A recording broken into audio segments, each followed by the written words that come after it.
my Dido, welcome to this new live stream of Las Plumas de Simur. My name is Plumas and I'm going to be your host for today's session. A session, not gonna lie, which I am very excited about. How are you? Hoping you're having a very, very nice week. Shout out first of all to my patrons, especially my Tir Murshid and Ojdad, because I could not be here. I feel the music is a little bit too loud. I'm gonna turn that one down. Thank you.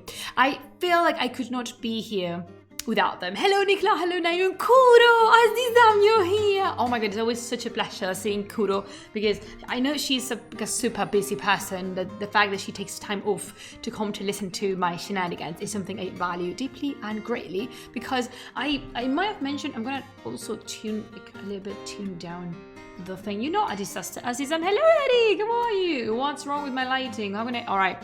You know Azizam, absolutely not. It's just you know, I was listening to a podcast before, and it was nothing to do with Iran or history or whatever. It was more like a social studies podcast, and it was speaking about, you know, this culture of influencers, and this is something we've chatted about quite often here. And we don't know what relationship do we have, because this is super new, the streamer audience thingy, and the good thing I feel about having not such a big audience is that I get to know you more or less from what I gather from you coming here. I know how much you speak or not. I know what are your mannerisms and how you participate or not.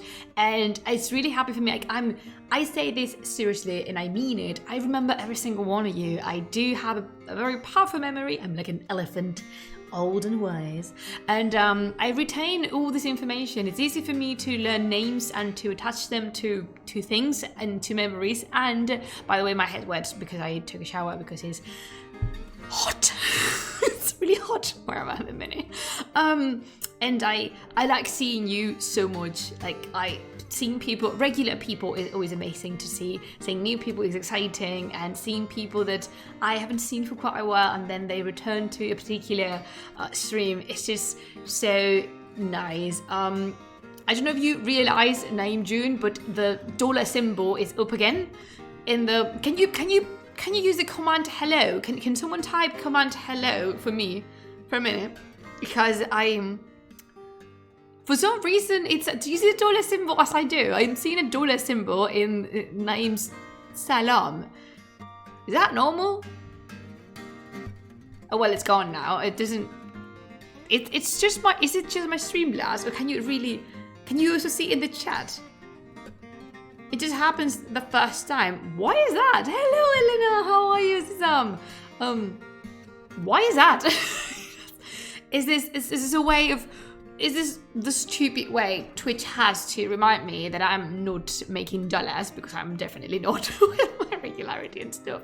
But hey, I don't care. Like, I do this for other purposes. Salam Wazizam. Oh, how are you? I'm super, super pumped and excited. I commented on this on my last. I think we can stop the music. Streamlabs. It's a little bit sleepy, I guess, perhaps, and a little bit silly, if you ask me, but probably there is a garbage in the buffer or something like that. You would know better than I do, because that is a sentence that I can't completely not understand, but I trust your judgment with those things. You know that.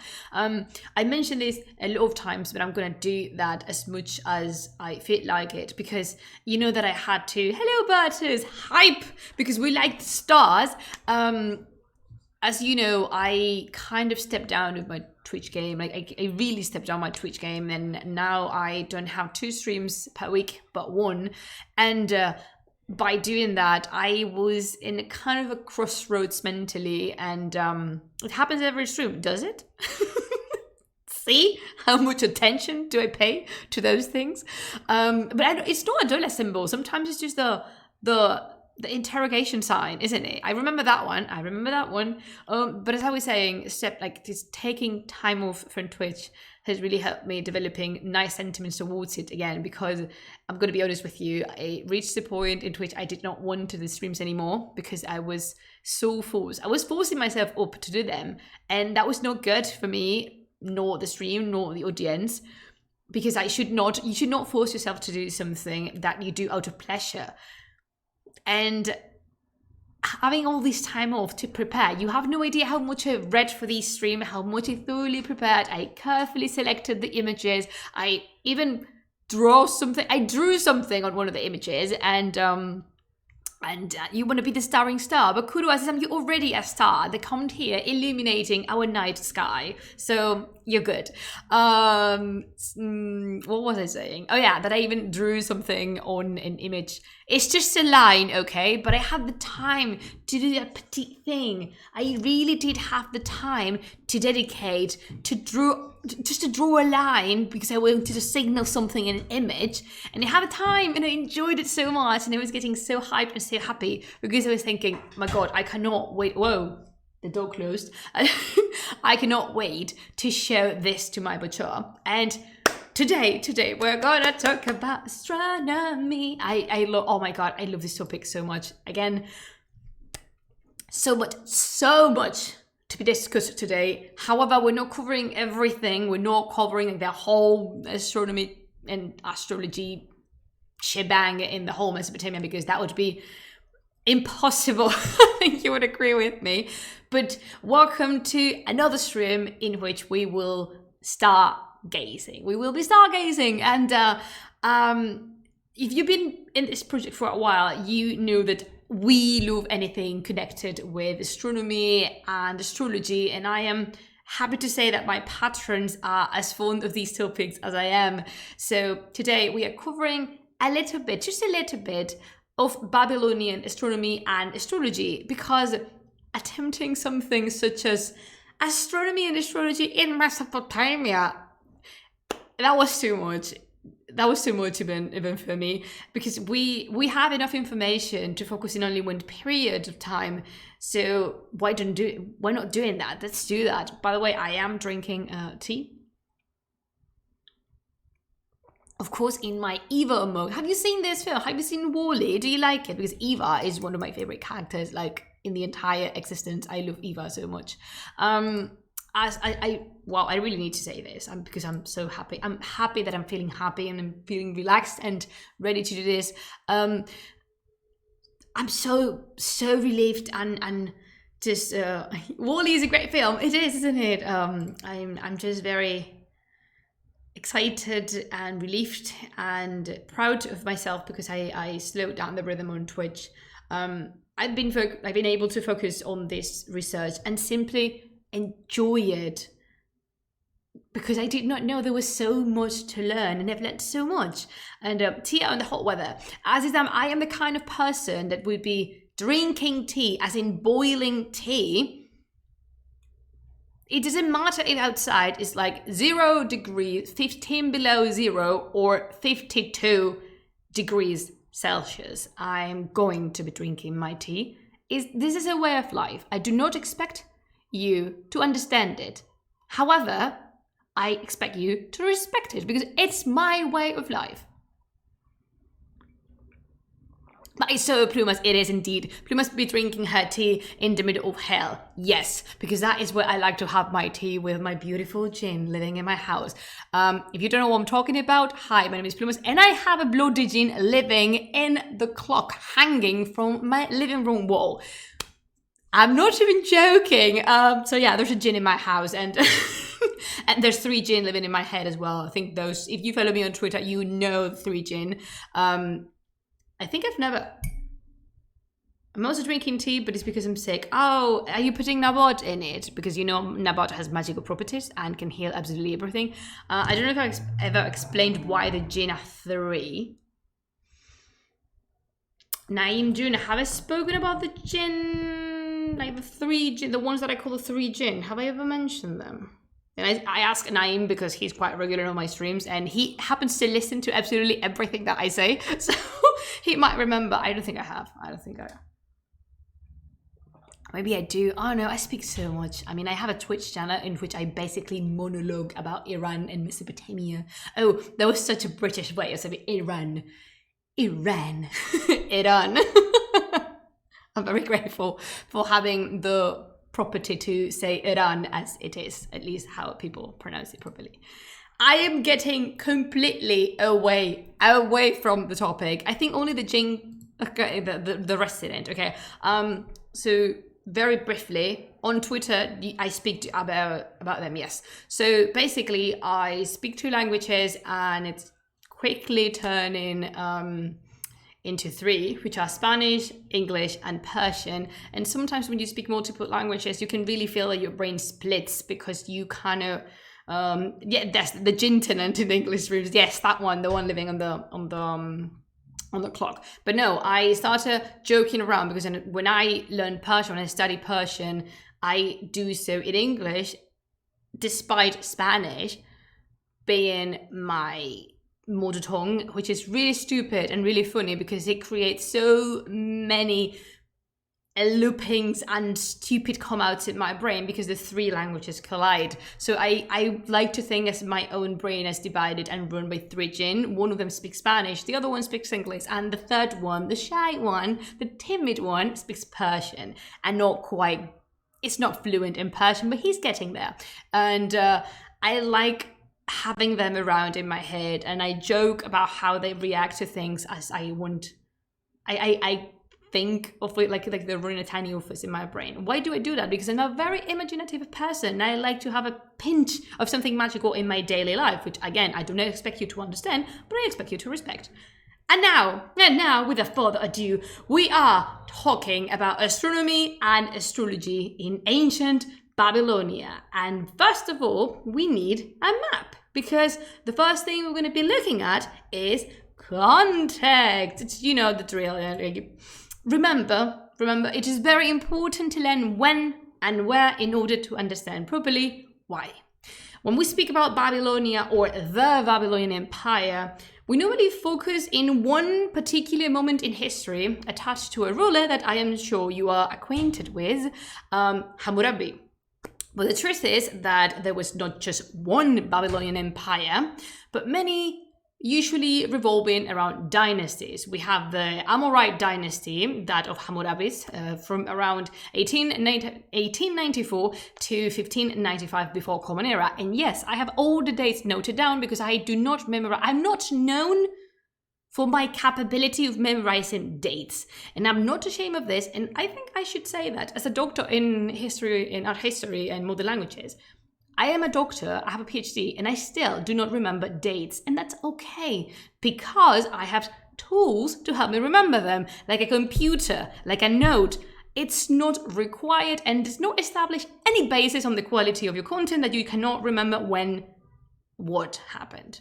At least I'm not ashamed of saying that, because I think it's quite human. Like I can't remember colors and faces and manuscripts and so many different things, but dates. Like, no, just no, no.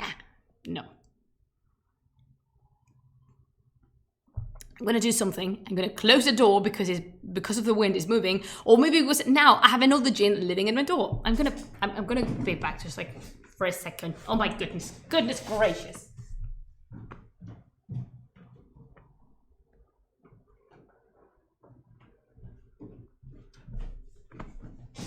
Bargashtam, that means I came back in Persian, because you can learn Persian with English. As I was saying, when we normally speak of the Babylonian Empire, we tend to think about good old friend Hammurabi, and we have a map in here on the screen, and this is the Babylonian governed, like the territory they ruled over around the time of Hammurabi, and the whole Amorite dynasty was in Mesopotamia, and like a growing power in Mesopotamia, quite important, from 1894 to 1595. Everything before Common Era. Then after that, we have the Kassid dynasty from 1595 to 1155 before Common Era. And then the Elamites come for a bit. Then we have the dynasty of Ezin. Then there's chaos. No joking. I'm not kidding with this one. A textbook I consulted literally said a period of chaos, quote unquote, and I thought it was hilarious because it was from a very well-known proper historian. It was like, and then there was chaos. Okay, and then the Assyrians come around 911 before Common Era, and then we have the Chaldean Empire ruling in Babylonia. That, by the way, that's what's being called, at least for some people, the Neo-Babylonian Empire. That's around the 620 before Common Era. So you see, there's a lot of people coming and going in what we could call Mesopotamia, or even being specific. Attempting to be specific is such a difficult task because I am saying Babylonia, and as you can see, what do we consider Babylonia? What are we studying? So I am going to say the dates of them. We're going to talk about two big things, two big star constellations, and we will be flying over the start of the first millennium before Common Era. That is around the year 1000 before Common Era. And every time, do not worry, every time we move from a period to another, I will let you know, because as it happens with a lot of information regarding the cultures of Mesopotamia, sources are scattered through time and space, and most of the info I read for the stream came from copies of more ancient sources. It is important to have in mind that occasionally, and especially regarding ancient time periods, the primary source we can study, the clay tablets in this case, might gather knowledge that was already around for a while, like the canon of Yaodian, the Sangshu Yaodian. If you were in the stream about the four guardians of China, that one was written around the same 1000 before Common Era, but it contained information that could be at least 500 years old. So that's just about it. Naeem, I think you're the only one of my moderators that are here, so if you could please pop in the chat the link to the stream about the four guardians, that would be so good. It's on YouTube already uploaded, so in case you wanted to see, because we've spoken about astrology and astronomy in China regarding the four guardians of the sky, and you would really like that one. I'm really happy, and so maybe you want to have a look again, or maybe you want to see it for the first time. So there we have it. Oh, just one more stop is required before jumping in,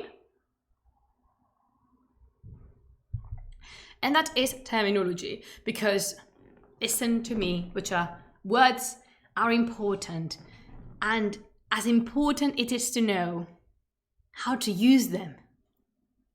It is very important to understand why we say X or Y regarding certain matters. And I explained this also when I spoke about Chinese astronomy, but I think it's worth mentioning that again, because now, currently, thank you so much, Azizam. Now, currently, 2022, the terms astronomy and astrology mean different things, quite different. And that's quite normal for us. That is normal. That is something we understand and have, how to explain this without falling into cliches? This is something we know. If we say astronomy and astrology, we are able to separate the labels, the areas, the fields of study in two. However, these words could be used interchangeably for the whole antiquity and well into what we consider medieval times, like after the year 1000, for example. So that doesn't imply that some people didn't question or notice the difference between them both. They did. But the subject is way too complicated to get just one stream to explain it. And the supernatural, that's actually what my point is going to. The supernatural, the magical side of existence, the presence of mythology, which is fundamental in Mesopotamian history and Mesopotamian culture. It was always pressing and so tightly intertwined with daily life and daily endeavors. So it would be a mistake not to acknowledge that. And magic and science have worked together until very recent in history, and we should keep that in mind. We should remember that, because if not, we're not going to be able to understand every bit completely or like accurately. And now, without further ado, let's do it. Let's speak astronomy, which, in case you didn't know, is a song, I Speak Astronomy, by a band called Ginger that I love very, very much. I don't expect you to know them. Hello, Pichu, how are you? Long time no see you, huh? Pichu is now going about, on and about with all the streamers, but he rarely makes time for the old plumas. So yeah, it's a band called Ginger, which is a very like strong heavy metal, death metal band. And they have a very beautiful song called I Speak Astronomy. I wanted to use that, but I thought I might scare some people away, so not being used in that. So, we are going to learn about the Kassit rule in Babylonia, and I am not sure if I'm pronouncing that properly. So let me quick check. Hey, Wikipedia, how do you pronounce Kasit? Does it come with a... I think it's Ka-site. Ka-site? Am I pronouncing this correctly? I said Kasit, which is very fun because it sounds like casita. That means little house. In... Have you seen Encanto? Because if you've seen Encanto, you already know about the word casita. But it's not casita, which is, by the way, the translation is casita, which means little house in Spanish. I'm really sorry. I'm just drifting away. So, Kasites. I'm seeing it. I'm seeing this on Wikipedia. If someone is not happy with my pronunciation, please do say so now, or just embrace it, like I do. All right. During the Kassite rule in Babylonia, there was a lot of activity among the astronomers and the sky observation, and there was a great number of catalogues compiled at the time, and some of them might have been original of the moment, but most of them were collected from previous sources. They were compilations of something, remember, that was going on and about for quite long. And very interesting. They could be of Sumerian origin, yes, but also Elamite. Can I have some tea glasses in the chat for the Iranian presence? Please, let's hear it for the Elamite Empire, which I am so wanting to speak about in here, but it's not very popular, so... Maybe one day. Whoa, that's it now, June. Thank you so much, Azizan. Thank you, Pichu, for the these glasses go to the Elamite Empire from our heart. Our heart. What empire? The Elamite Empire. The Elamite Empire was a culture that was mostly focused on the southwestern area of Iran, around the city that today is Susa or Sush, and they were quite a deal in ancient Mesopotamian times, where we coin as ancient Mesopotamia, like around 1000 before Common Era, and even before. It's just so interesting. The Elamites are just gold. But today we're going to speak about astronomy. Now, on the tablets we are going to talk about today, they were written in cuneiform, and they were of great importance for later Greek astronomy, especially from the 4th century. Because guess what? Even if sometimes certain tendencies wanted us to believe that the origin of everything we are and everything we've known was in ancient Greece, as much as I'm not taking any importance from the Greek authors, Babylonia was there first. Mesopotamia was there first. So we are going to start with something I just love, like the name of, and I'm just gonna, let me hold on for a second, because I have so many pictures of stars, and I don't think,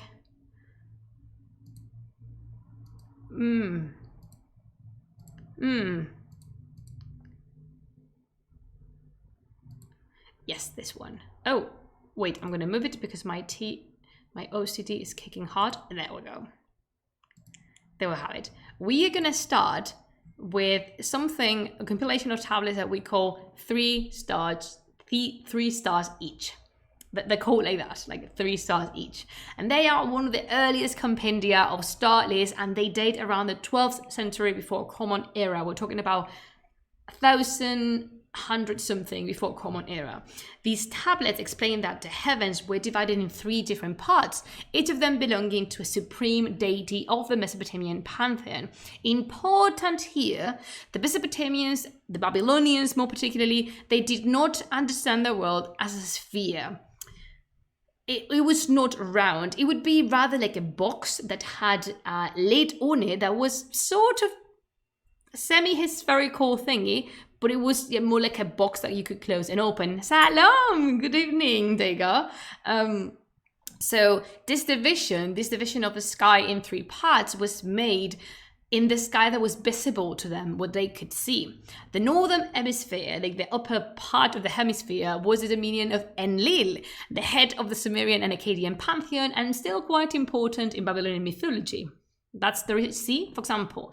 How could we know? This is just a tiny, very petite detail.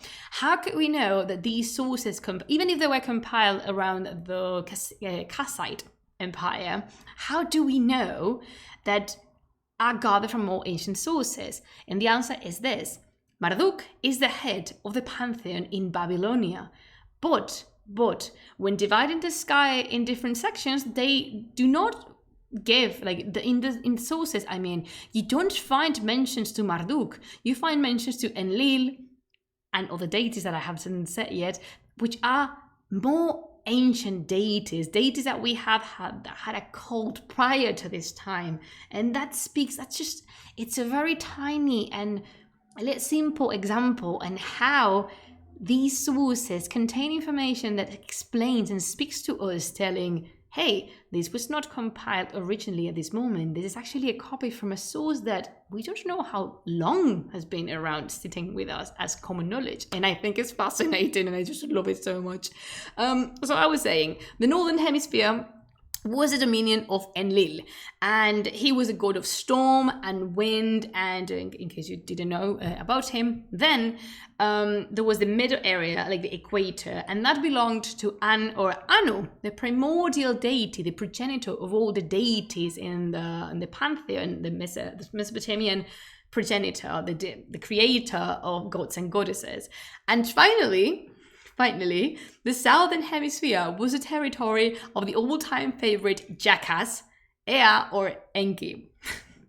Gosh, it's been a while since we last mentioned Enki. Hello, Nana, how are you?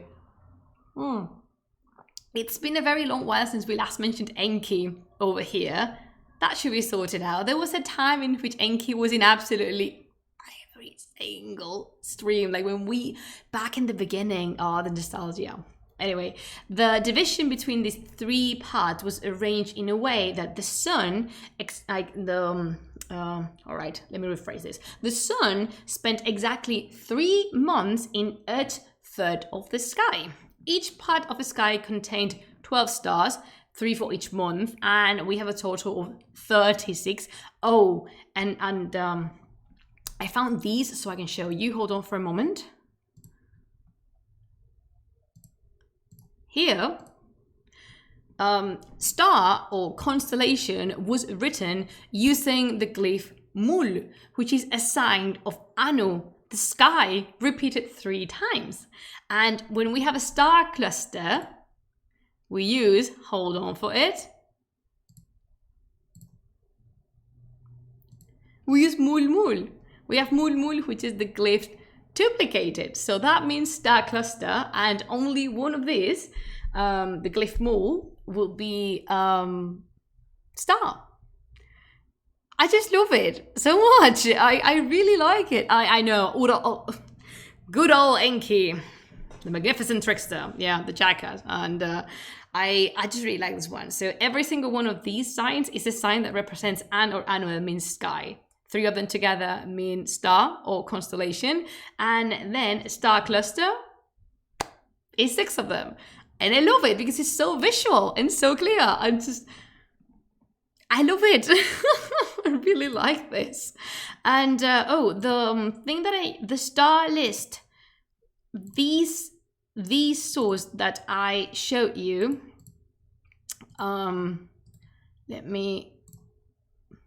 all right, this is quite a very, very late copy of a star list with the distance written on it. This was found in Iraq, in Uruk, and it was compiled around we don't know for sure. It could have been between 350 to 150 before Common Era, so it's really, really, really late after the period with like the Kassites. They had not been around for quite a while, but we don't have many images of this. I've got so many pictures of stars because I want you to know which constellations we're going to talk about, but we don't have many representations. That's what I wanted to say. And I think it's very important to show you that this particular one is not original from the Kassite period.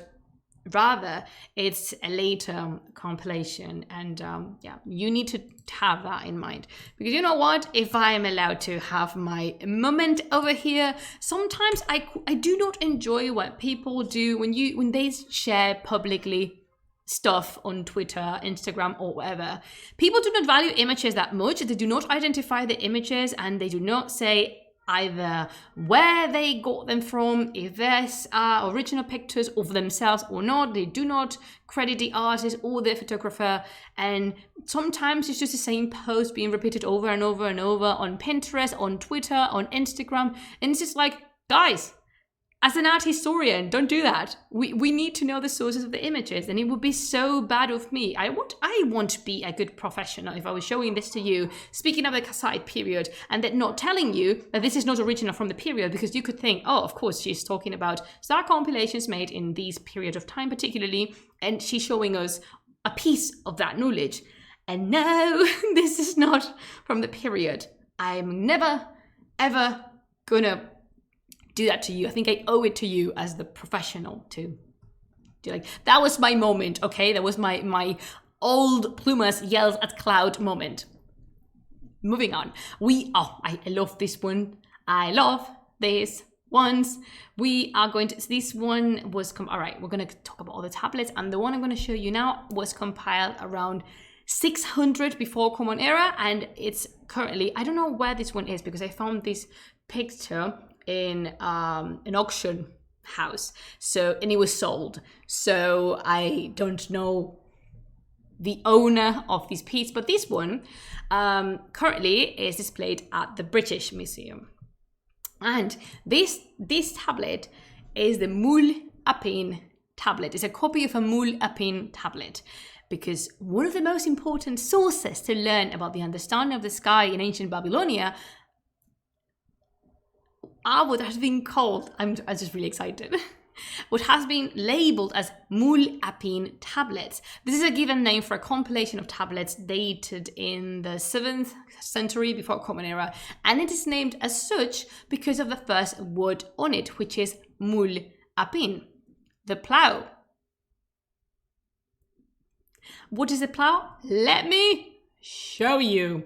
The plough is actually a constellation. This is how the Babylonians called the first constellation that you could see in a year, the plough.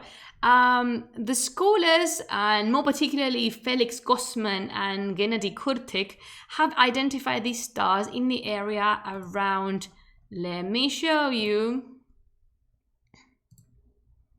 Wait, I want them to show the same, like, yeah.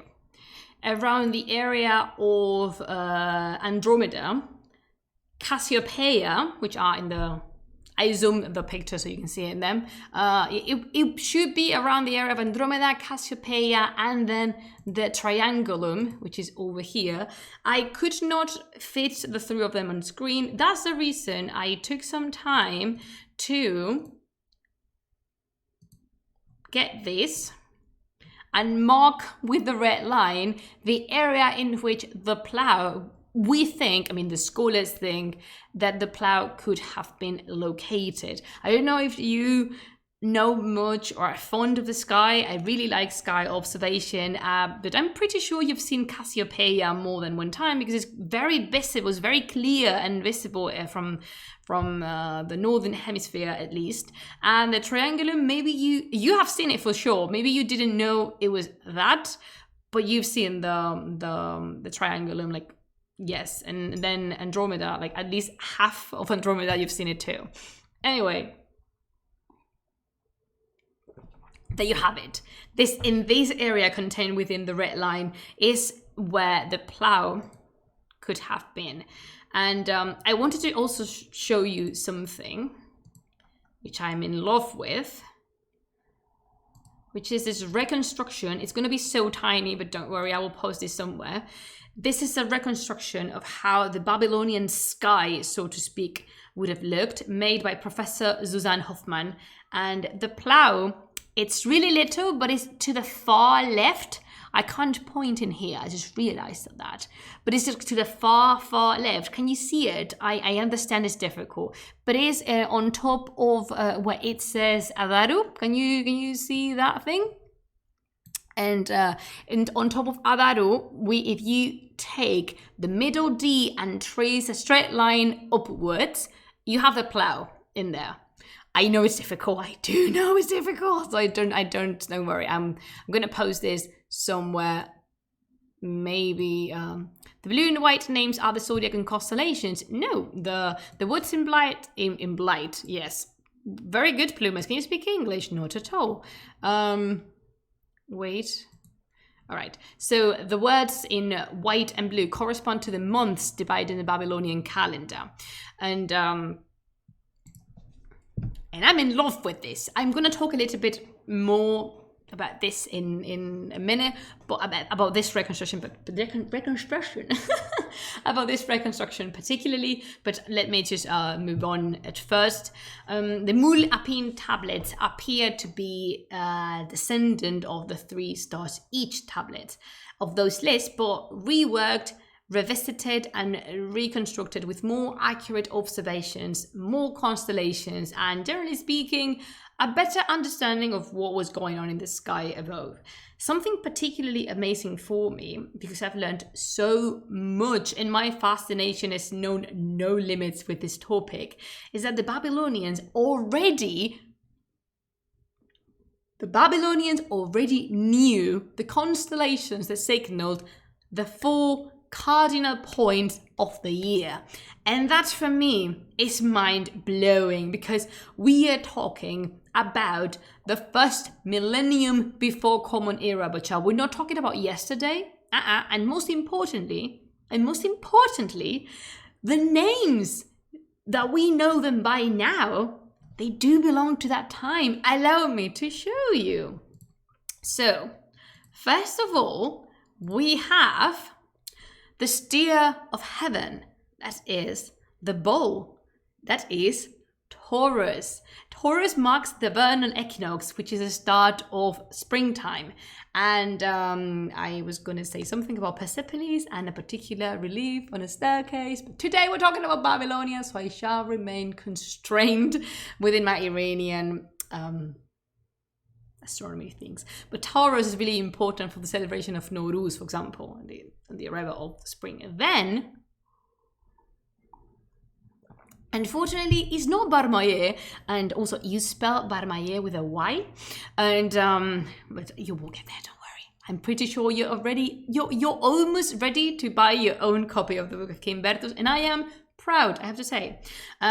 This bull is not Barmaye, and in Iran, it was not exactly Barmaye. Barmaye was inherited from from an earlier tradition, but the team cow is so powerful in here because it's been present all along. I mean, Taurus is no other than the bull of heaven. There was a companion of the gods and goddesses. I mean, the bull of heaven is basically the pet of Inanna in the Epic of Gilgamesh. And you know that Nanna, the moon god, had a cow that accompanied him called Gemesine. Oh, so much. I love cows so much. Stars are good landmarks. Sorry, space mark.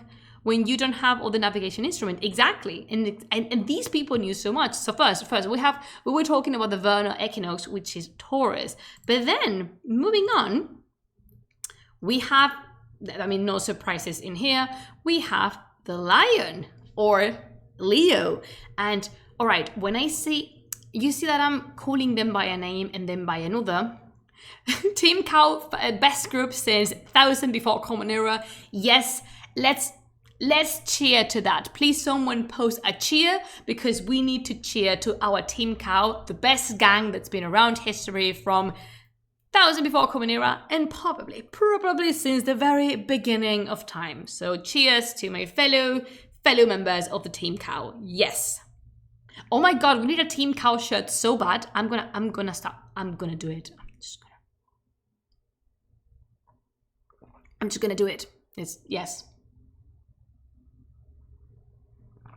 All right. So, see that you Team Cow eternally. Yes. to eternity and beyond. Just, yes, I'm going to finish my tea with these cheers, but Team Cow deserves them.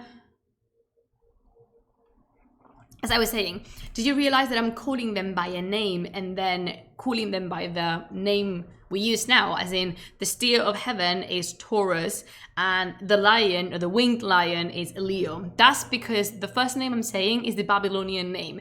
And to me, it's amazing how they have remained. The name the Babylonians used is the one that went through, in the 4th century before Common Era, through Greek sources, and then there was transmitted to us, and still we call the lion the lion. Yes, we use Leo, which is the Latin version, but I don't care. We use the lion, and not only the lion. Oh, by the way, Leo marks the summer solstice, which is on the 21st of June, if I'm not, yeah, it's the 21st, because you know what? All right, you may not know this if you know Spanish, but there's a very big thing in Spain that's called San Juan. That's the 23rd, is the night from the 23rd to the 24th of June, and we celebrate that quite often with like specific things and stuff. So I always get confused when I think of the summer solstice. I never know if it's on San Juan because of the celebration, or like the 23rd of June. Yeah, it's Saint John, but it's not the same thing. It's San Juan, like the Spanish thing with the fire and everything is San Juan. And exactly, the fire pits, because that we lit fires and jump over them. I'm pretty sure you've seen them. I mean, it's the same as in Çarşamba Suri. Yes, actually, it is the same as Çarşamba Suri, but we do that in June. Why? I have no idea. I don't know, but I'm always confused with the dates because of that. Because I think les fogueres, exactly. So please, Butcher, help me out. The summer solstice isn't the 21st of June, isn't it? And then Saint John, is on the 23rd to the 24th, right? Because all the equinoxes and solstices are on the 21st of a month, like the vernal, the winter, and stuff. The motorbike. 25th? The 25th? The summer solstice is on the 25th? Oh no, St. John is from the 24th to the 25th. All right, okay, sorry. See? Gregorian calendar is not that accurate. It is, you know what? It is actually not. Here the see, it's the 23rd. You're from Alicante too? Oh my god. Yeah, but the solstice, that, all right, wait, I need to, all right, Wikipedia, you gave me the cassites. I need summer solstice. It's on the 21st. It's on the 21st. It's on the 21st of June. We're talking about the solstice, not San Juan. So yeah, Leo, the lion over here, marks the summer solstice. And then we have the bull, we have Leo, and then we have Scorpio. And Scorpio, it was called, sorry, thought I was going to sneeze or burp or cough. I don't know, something happened in my throat. The Scorpion, as the Babylonians call it, is Scorpio, and this one marks the autumn equinox. And finally, we have my favorite, at least regarding names, we have my favorite. The constellation is not that creative, but we have the goat fish, as it was called in Babylonia, the creature that now we all call Capricornius, that signaled the winter solstice. And Capricornius is actually very big in the night of Yalla, which is the longest night of the year, and when all the divas go on and about and so and so. So yeah, Capricornius is very important. And also this creature, because it was the goat fish, have you noticed that it's on modern era, and we're talking 16th, 17th century, Capricornius has a tail of a fish? That is because originally it was a creature associated with Enki, and thus it was a creature both belonging to land and water. Many other constellations that have names originated during the Bronze Age, we still call them as they did. For example, if I say the Great Twins, which constellation or zodiac sign do you think I am referring to? The Great Twins. Exactly, Gemini. And if I say the crayfish, that one might be a little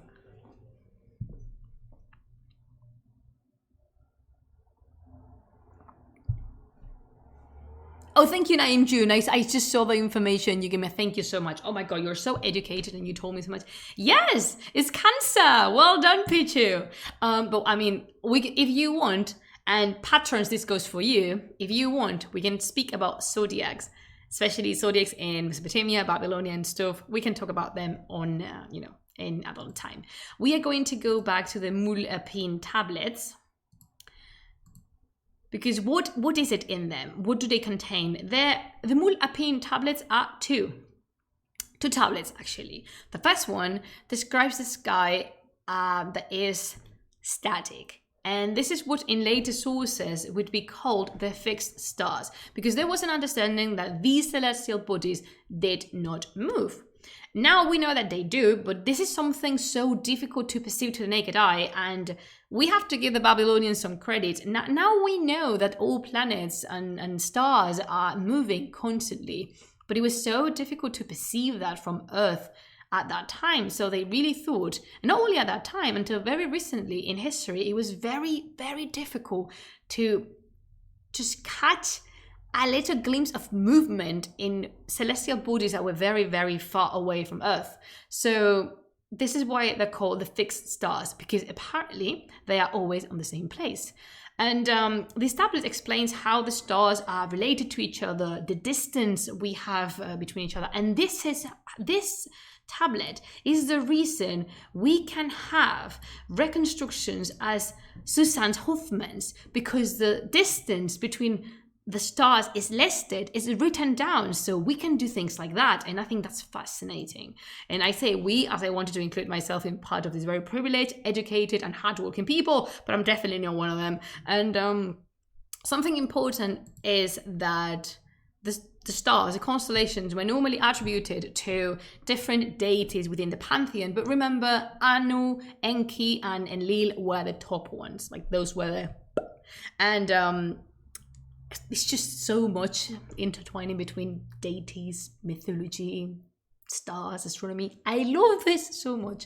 The older I get and the more I read, the more interested I am in perceptions of the sky in history, like throughout history. I think if I was not so in love with Simurgh, I think I would have loved to write my thesis about medieval astrology and astronomy, although I would have to study so much for that, because it's a difficult topic. I'm so incredibly amazed at the people that dedicate their lives to this. It's impressive. Something very interesting with the chart is the Babylonians used a lunisolar calendar. That means they combined both sun and moon to divide the months, and that means from time to time their year would not have 12 months, would have 13. And this is because not all the months have 30 days. Yet, the Mulipine Tablets explained astronomy using an ideal scenario, an ideal conception of 12-month division that would have each of them 30 days. Like in China, yes, I want to say. I'm not that an expert on it, but I think yes.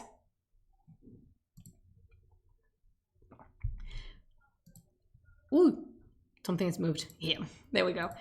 I'm going to show this one again. Oh no, this is not the one I wanted to show. This is not the Mulipine tablet. This one is the Mulipine tablet. All right. The second tablet, do you remember that I told you that there was two tablets? The second one is about movement, about the changes and motions of the planets, the cardinal points, the Heliocyte risings, and so much more. Oh, and of course, omens and predictions. This is where the methods were explained and this phenomena was described. There is evidence, or at least we think there's evidence, that there was a third tablet, but nowadays it's lost and we do not preserve any copies. This third tablet would have been an auxiliary tablet, a little help to interpret the different predictions that the young studying astronomer would have found along their way. And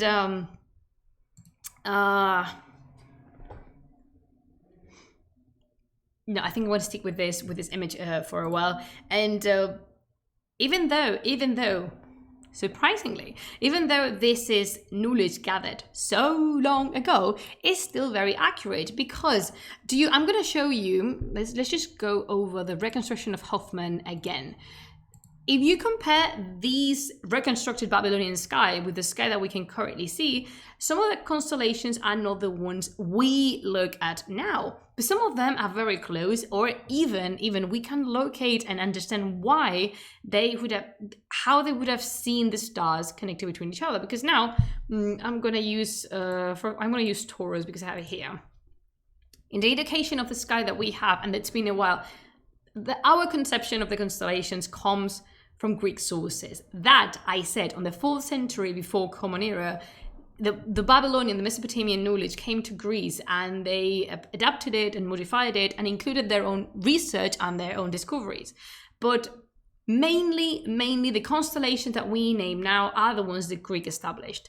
This is, for some constellations, it's true that we keep them. For example, Taurus, Leo, Capricornius, these remain. These were also observed as such in Babylonian times. However, we have all the constellations that had changed completely, and we can only kind of start I wanted to say guessing and venturing, and I mixed them up in my head. We can only start venturing or guessing where they would have been, like the case of the plough, these Mulipine, the one that was called actually the Mulipine, the plough, that we can only guess what it was between the Triangulum, Andromeda, and Cassiopeia. Because Cassiopeia and Andromeda, guess what? They are ladies that come from Greek mythology, and they were not around in Babylonian time. And I just love it so much. Like, I do love it. I love this topic so much. And I think it's fascinating how, even though so much has changed and so much was adapted from the Greeks and then by the Arabs and then by everyone else, it just went by, but mainly the idea remained. It is true, the Greek idea of heaven is the one that's been established and more consistently came to our times, but you can still see the Babylonian remnants of it. And remember, it was not just the Babylonian, but possibly those sources were around for even like before period of time. And to me, the fact that I'm going to show you another one. Which one can we? This one, for example, because it's just all right. I love Leo, but I'm not going to lie to you. This constellation, every time I see it, I see a hanger or a mouse with a little tail and its little muscle pointing to the left. Am I the only one? I don't know. This is supposed to be a lion. I apologize. But in all seriousness, when I see this and when I see this drawing, this union, is that because this is entirely subjective. I see an ironing machine. Good one. I didn't. Wow, that's a good one. Yeah. Oh my God, I can see it now. This is completely subjective union of stars, and it's random. They didn't have like a template, or so do I. Now I won't be able to unsee the mouse, but you see the mouse, don't you? It's like a tiny mouse, or I mean, I prefer the mouse to the hanger. I used to see a hanger for hanging clothes. All right, I'm losing. All right, I'm trying to see. Bertus is on my team. He likes having his shirts hanging. So yeah, definitely. I lost my train of thought. All right, let me just say something very quickly. When I see this, which is a swan. Oh my God, it is a duck.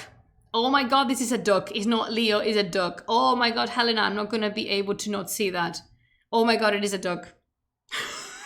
It's a duck. Is a good to the talker. Yeah, it is. Oh my God, yeah, it's so many things, but definitely it's not a lion. So why did people call this a lion? How Ioria, the gold saint of duck. How did people call this a lion, and how did they see a lion? How were lions in ancient Babylonia? Like, can someone explain to me? All right, I wanted to say something. I wanted to say something that's not on the script, so I need to say it now. I need to say it now because if not, I'm going to lose it.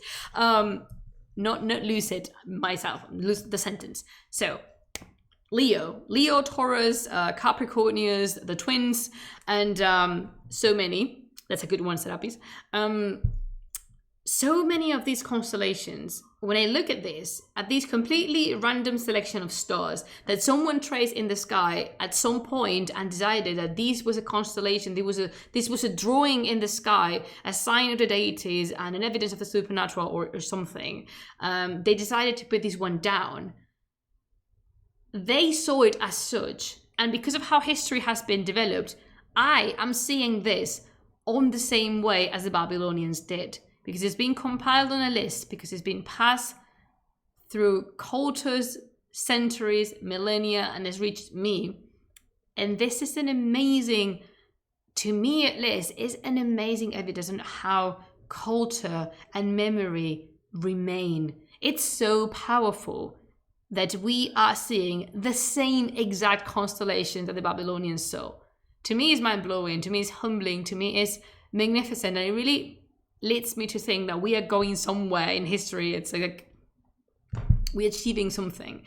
Because, yeah, thousands of years ago, someone saw this and thought it was a lion and called it the lion. Someone, years and years ago, saw this and decided this was a scorpion, and people after them decided, yes, it was a scorpion, and they started calling it Scorpius, and yet here we are, and we're still 2022 on the Gregorian calendar, and we still call this random collection of stars, we still call them Scorpius. That's bloody mind-blowing, which I just think of it for a moment. Someone decided there was a drawing in the sky that depicted a scorpion, and still we believe that and we see that. It's amazing. Same with Taurus. You know what? I can see things. Yeah, I mean, the lion could be a seated lion. Taurus could be, has maybe like the horns. Yeah, you could see that. But, can we talk briefly about this one?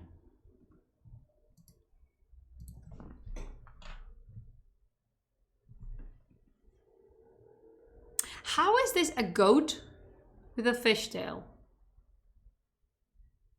Can someone explain that to me? How? This is a bloody triangle. How did the Babylonians consider this was a goat that had the tail of a fish? How?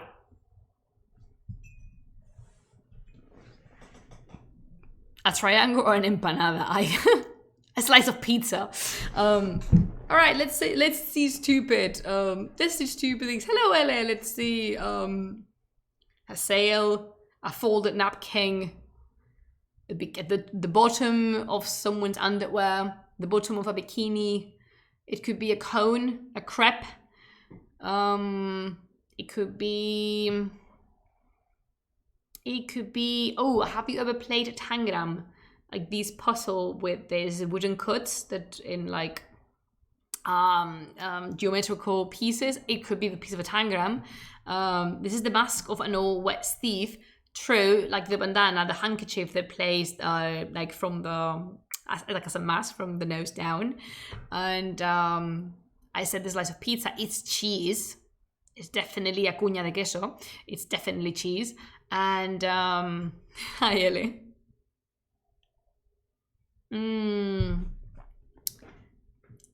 And oh my god, I can't think of any more things that are triangles. It could be a very poor, all right, it could be an unfinished drawing of a martini glass. Do you see it?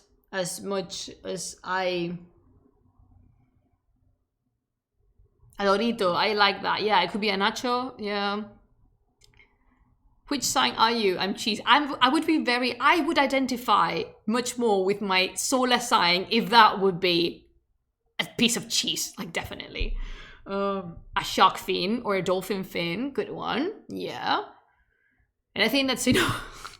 I think that's enough stupidity. I think that's it's a mountain upside down. It could be a mountain upside down too. All right, I'm going to stop. I'm going to stop it now. Thank you so much to everyone for contributing with this. If you want, Bachar, would you be interested in seeing this reconstruction bigger? Because I can send you, I took this one from Wikipedia and you can actually zoom in for quite a while, like for quite bigly. Do you want me to pass it onto the chat so you can see it?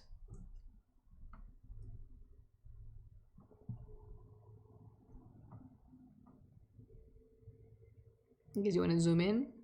Yeah, sure. Okay. All right, so there we have it.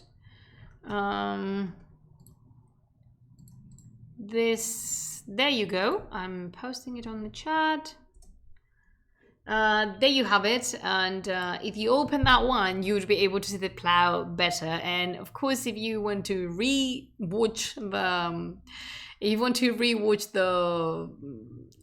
stream now that you have that one at hand, be my guest. I will be very happy to learn that you learned something. So that is going to be all for today's stream, but I really enjoyed this and really loved it, and I hope you did too, because as you can see, all jokes aside and all the guessing in the constellation shapes, what we see, and the cheese and the mountain and the folded napkin and whatever, I really like astronomy, and to me it's still something beautiful and something mesmerizing, fantastic, that we still see the same stars, and we are able to understand the same stars from the perspective of the Babylonians.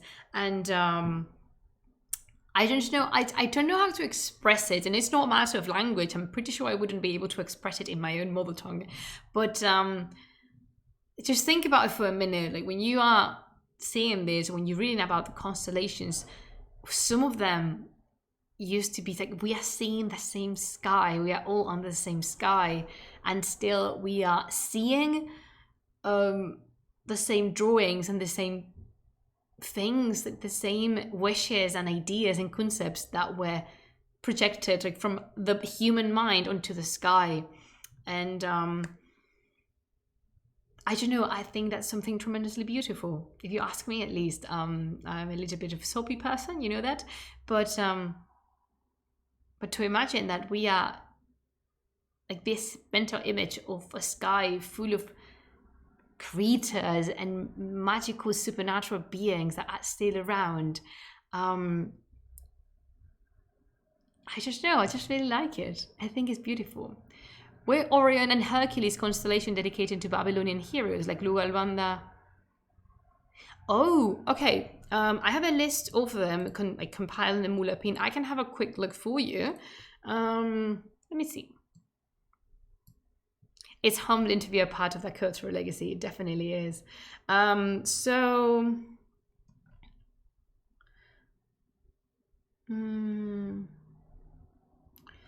We have deities, but I don't see.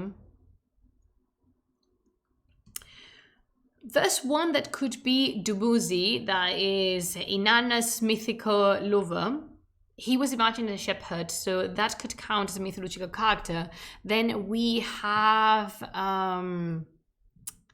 netherworld deities. For example, the great twins, like the two twins that I mentioned, were Lugalira and Meslamtara, and those were two twins belonging to the netherworld, were deities of the netherworld. I've spoken about this. I have a playlist on like 3 videos or something about Mesopotamian pantheon and deities, so maybe you want to check that one out to know them a little bit.